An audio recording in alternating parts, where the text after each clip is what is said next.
The Neighbouring Families by Hans Christian Andersen, narrated by Lehman.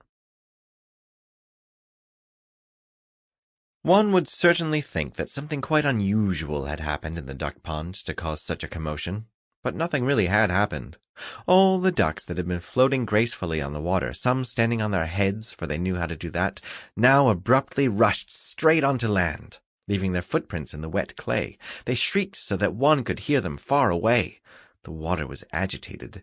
It had been smooth as a mirror, reflecting calmly and clearly everything around it, every tree and bush, the old peasant's cottage with holes in its gable, the swallow's nest, and especially the large rose tree whose branches and flowers covered the wall and hung almost into the water. All these had been painted on the clear surface like a picture, only upside down.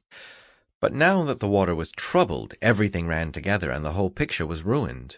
2 feathers that had fallen from the ducks were tossed to and fro, and suddenly took flight as though carried away by the wind.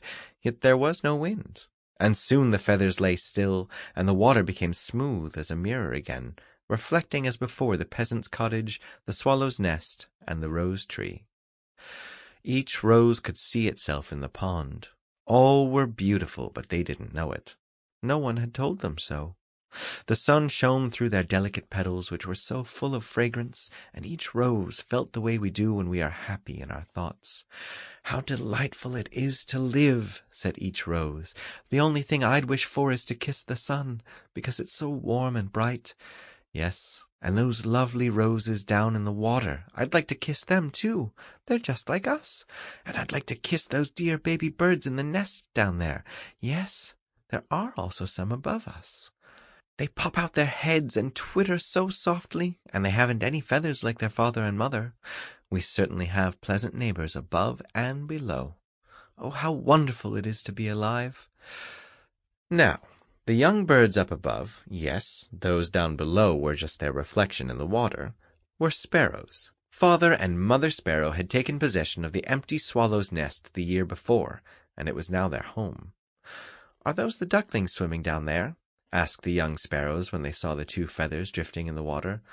"Ask sensible questions, if you ask any," said the mother.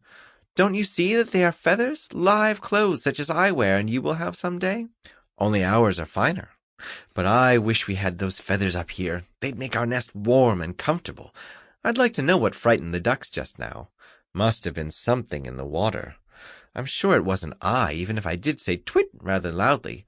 Those thick-headed roses ought to know, but they don't know anything. They only look at themselves and scent the air. I'm completely sick of these neighbors of ours." "Listen to the sweet little birds up there," said the roses. "They're really trying to sing. Of course they can't yet, but they will in time. What a pleasure that must be. It's such fun to have such happy neighbors." Just then there came galloping up to the pond 2 big horses to be watered. A peasant boy was on one of them, and he had taken off all his clothes except his black hat, which was large and broad-brimmed. The boy whistled as if he himself were a little bird as he rode through the deepest part of the pond.